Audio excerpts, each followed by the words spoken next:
What's going on, guys? Welcome back to Surviving Bedrock. Today's plans have taken a drastic change. Now, what I was planning on doing, or what I actually did go ahead and do, is I actually went and recorded around about a 4 or 5 hour time lapse, and I recorded an intro, and I recorded the majority of an episode, and then it turned out to be absolute rubbish. Now, initially, the plan was to flood the bottom section of our man cave. So I went ahead to a coral reef, I went and gathered a load of fish, a load of the fins and fans for the coral, a load of the coloured coral blocks, and I picked up a load of the dead coral as well for decorating like the stonework and whatnot.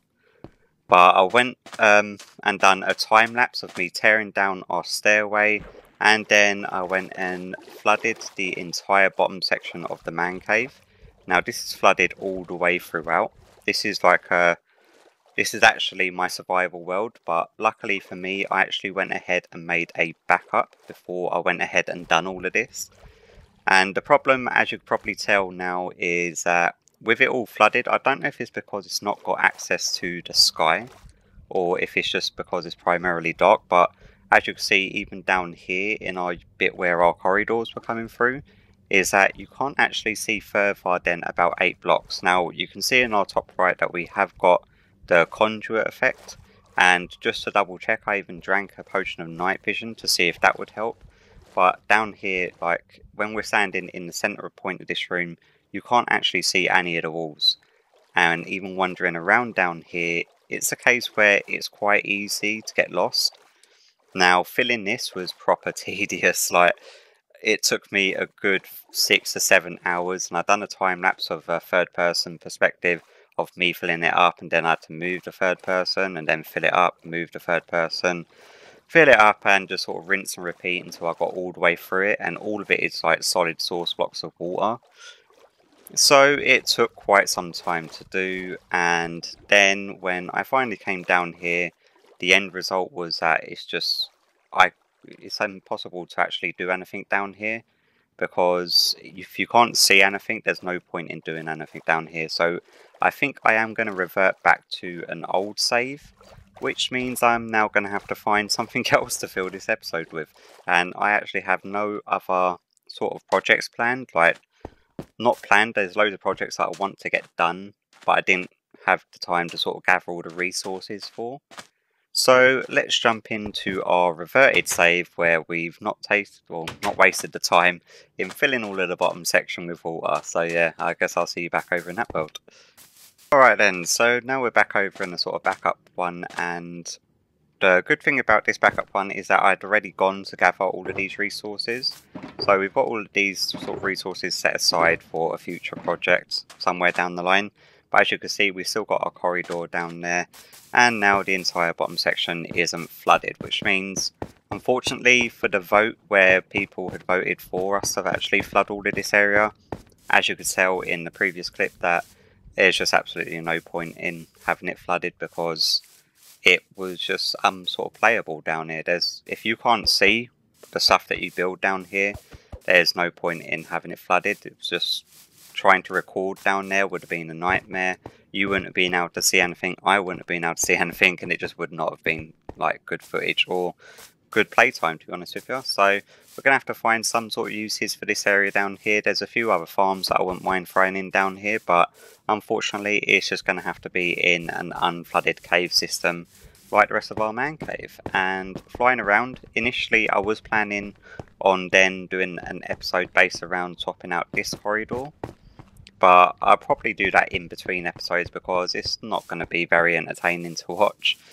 And I ended up just flying around a little bit to find something that we could do without needing quite a lot of resources for. And let me get some food on my hotbar because I am hungry. There we go. So I decided that there was something that I've been meaning to get round to doing, and that is moving a couple of our farms over in our snow area, and that is our ice tray and our snow machine. So if we just fly on over there next to our crystal tree. Ta-da, ta-da.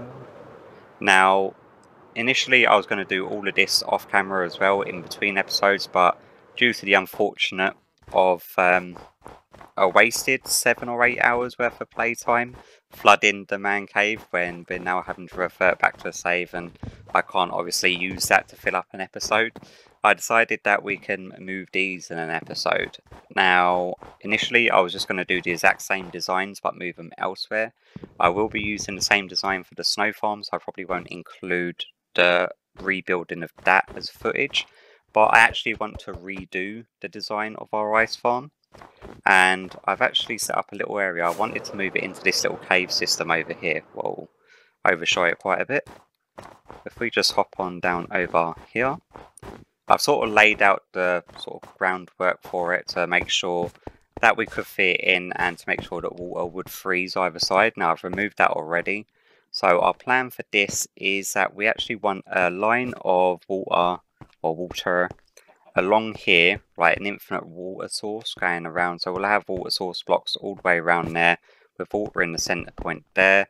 And then also the same again for this side. So I carved out a little section up to the surface so it's got sky access. And the plan is for it to then turn into ice, be pushed up, shifted along to a whole floor of pistons, which then should push it up. Now, I've not actually tested the redstone works or tried to build this sort of design in my redstone test world.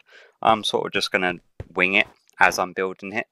But rather than bringing you in for like sort of bit by bit updates on it, I think I'm just going to crack it all out in a third person time lapse, because doing a third person time lapse in here shouldn't be too difficult, to be honest with you. And what I'll do is, after I've completely built it, and with the cave system itself, what I'm planning on doing is doing I can hear a skelly, and I don't fancy getting shot in the face.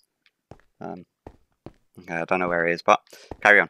What I'm planning to do in here is actually do a layer of snow blocks around the actual cave system, and then do a layer of white glass on top of the snow to sort of make it look like a crystal cave. That is a really weird lighting glitch, isn't it? Yeah, that was really weird. So that's what I'm planning of doing decoration wise, if I get my words out. So yeah, I guess I'll crack on with this third person time lapse, and then I'll bring you in after that's all built and done and dusted. So then I can show you how it all works. So yeah, I'll catch you back in a bit.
Then guys, so now that's all fully done. Hopefully you enjoyed the third person time lapse. Hopefully it's come out alright.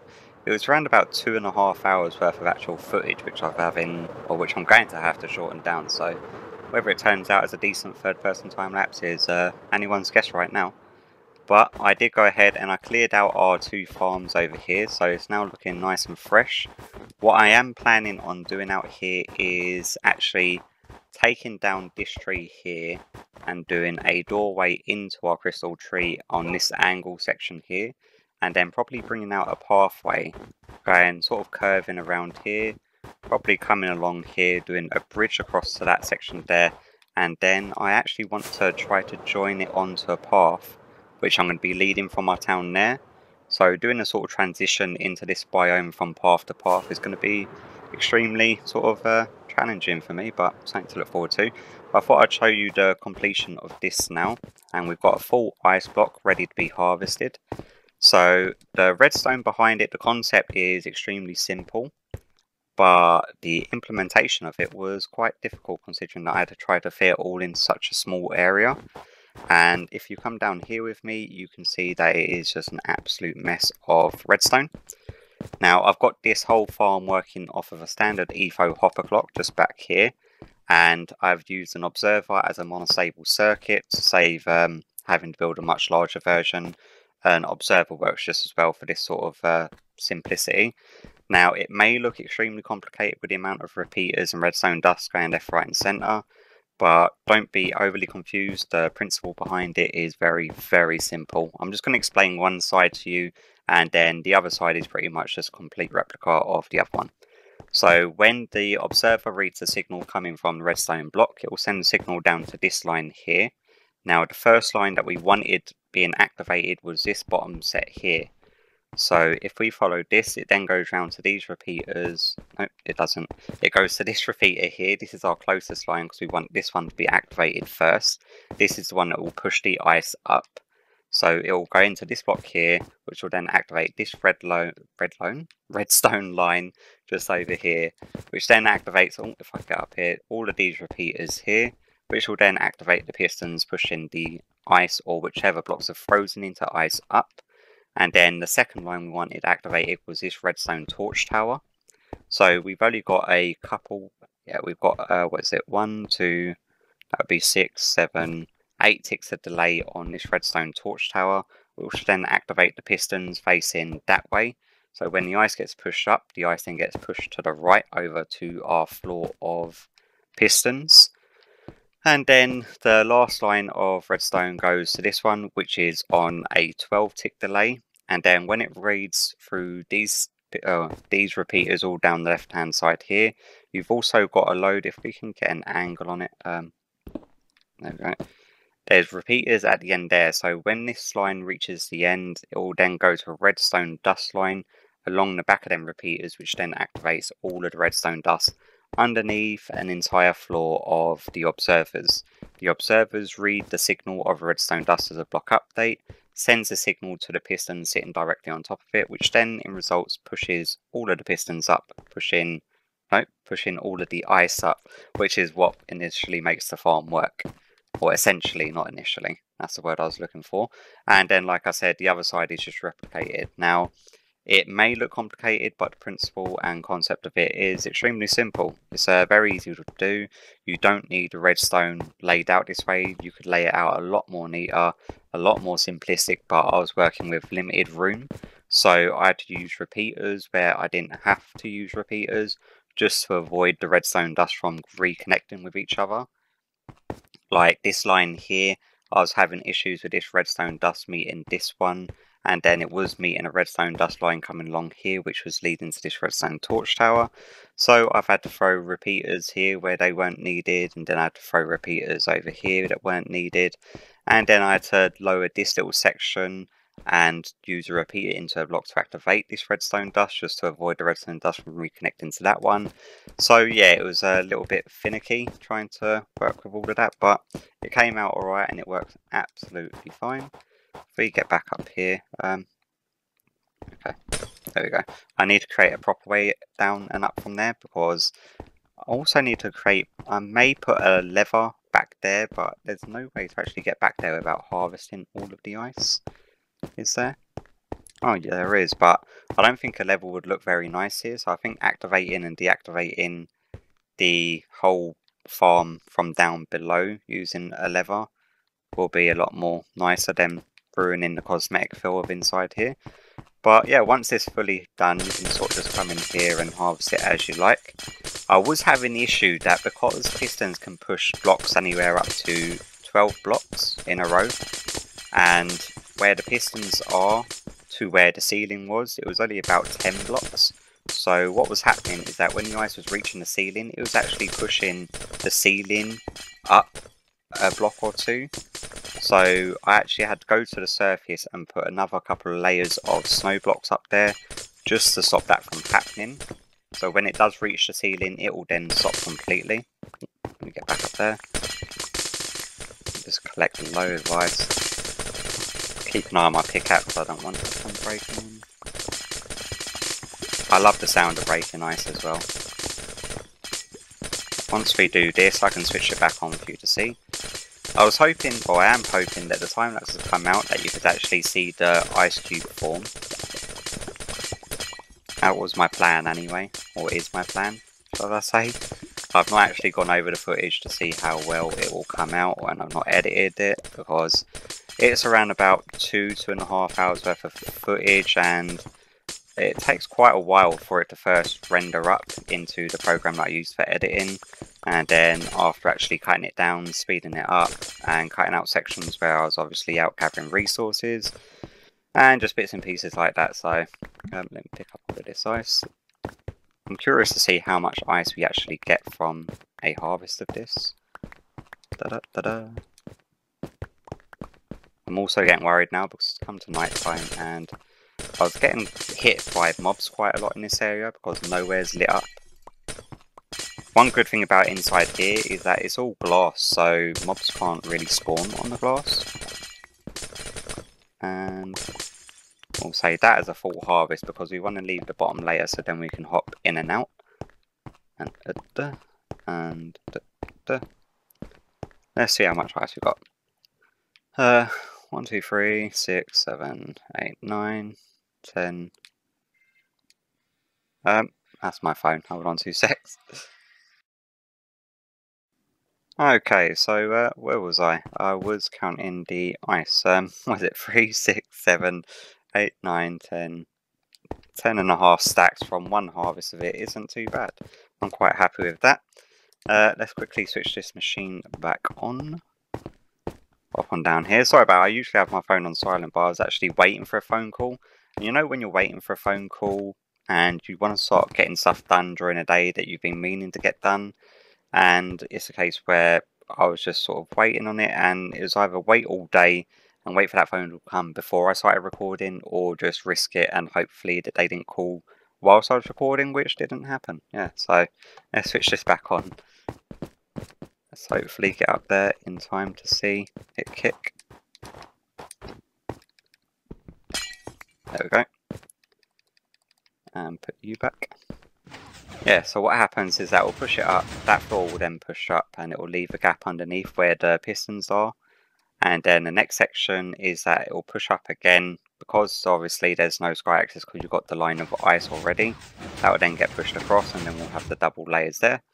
And then it will give the water down below a chance to freeze from the air gap above. Now, what I am planning on doing with that air gap now is, first of all, I really need to sleep. So is there a bed anywhere within my vicinity? No, but there are definitely mobs about. You know what, we need to go over this way anyway. Because what I want to do to cover up them sections, it took me quite a while. I tested out quite a few different sort of blocks to see which ones would block the sky access, like glass for some reason. Although it doesn't block the light coming down from the sky too much. I think it minuses it by 1 per each glass block that you got in the way of it. But it does count as a block in the way from blocking sky access, which prevents water from turning into ice, which is highly unfortunate.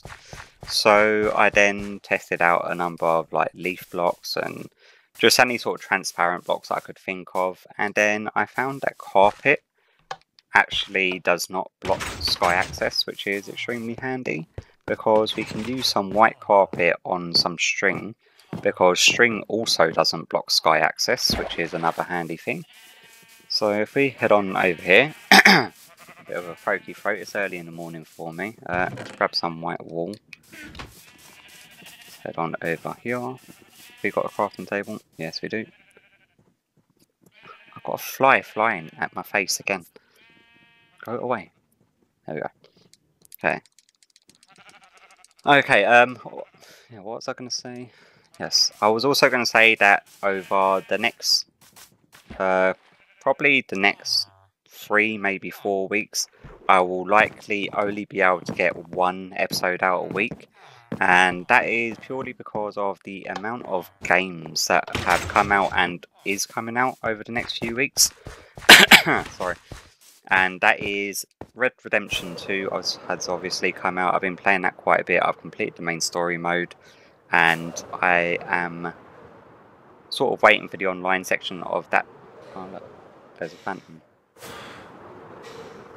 Yeah, I've been waiting for the online section of that to come out, which I'm looking forward to. I've also got the Fallout 76 coming out, which I'm going to be playing. So a lot of my time is going to be spent playing that.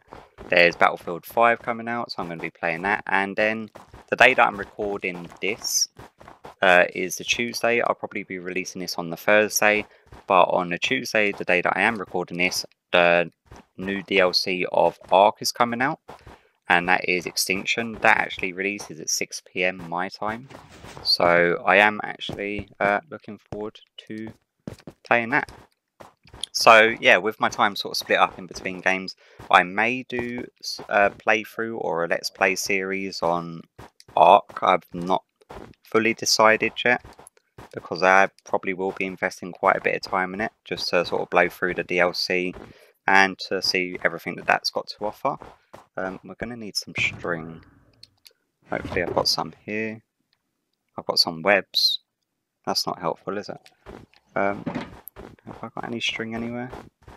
I've got myself some string now. I didn't fancy wasting any more of your time doing the back and forth business. So I went back to my man cave and just grabbed some. Where are the holes on the surface? Oh, I think I almost just fell down. There we go. So if we get some string and we put some string just into here, like so, and then we get some carpet, and then we can just do that.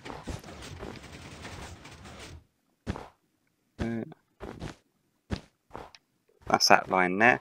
So yeah, so that blends in, obviously not 100% well, but it looks a lot better than just a random hole in the ground. And then there's no more risk of us actually falling down the hole, which I guess is good.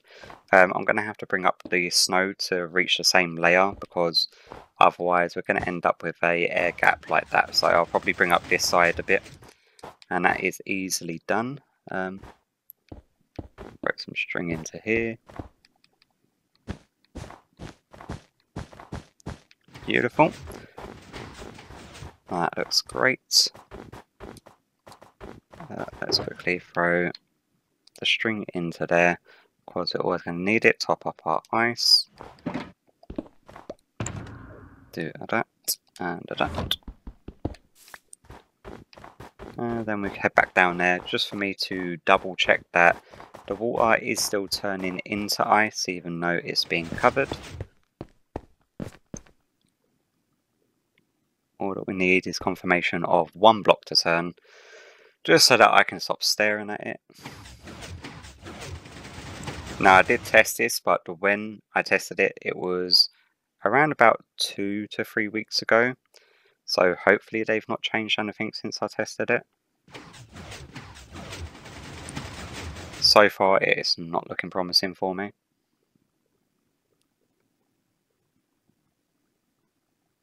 Oh, there we go. We had one just change over there. So yeah, it is working, that's fine. Happy days there. I'm going to leave that to carry on ticking while I go show you what I've done with our automatic snow farm.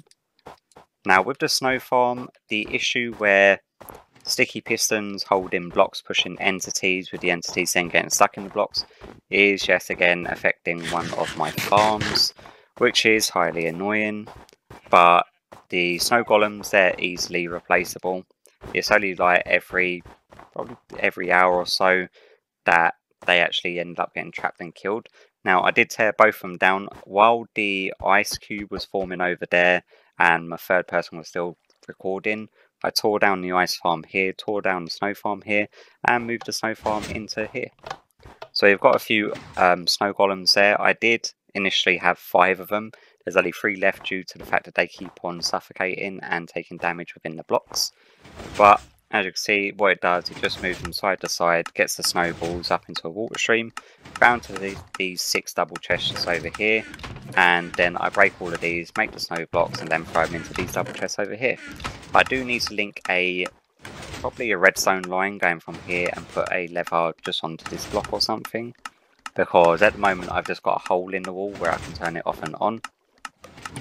And the reason that I need to switch for that is because the sound of this farm is, I don't know why droppers are so loud compared to every other block in the game, but they are stupidly loud at the moment. which is highly annoying. But yeah, that's our snow farm. I moved it into here, into like just the side of the hill. Initially this was open. I can't have doors anywhere in this area because we've got our villager breeder, which isn't more than 65 blocks away from here.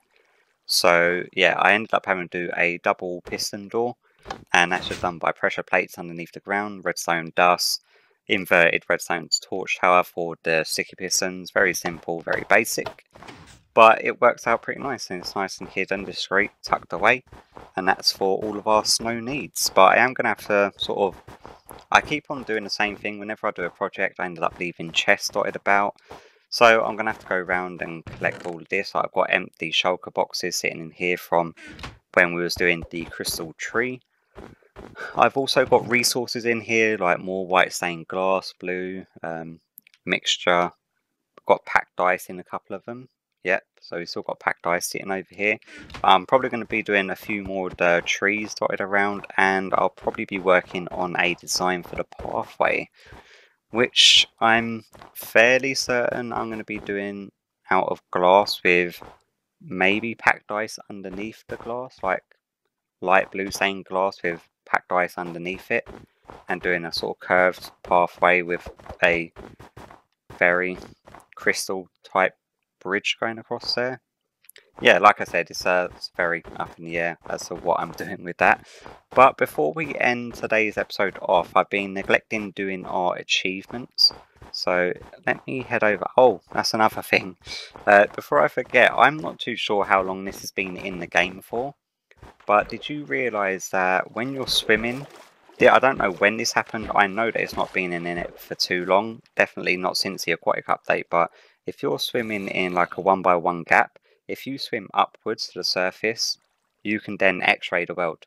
So if you swim up into a block, and as you can see, I figured this out when I was swimming past up this way to get to the ice farm, that we've got zombie spawner like 3 blocks away from where this water pathway is. I started hearing them initially, and then I was sort of like looking around, and I realised that you could do this little x-ray glitch, but you can actually drown doing it. So let me get some air, and then we could do it a little bit further. Like you could do it going along here, and I did see another mob spawner somewhere around here. Like you can see everything around here.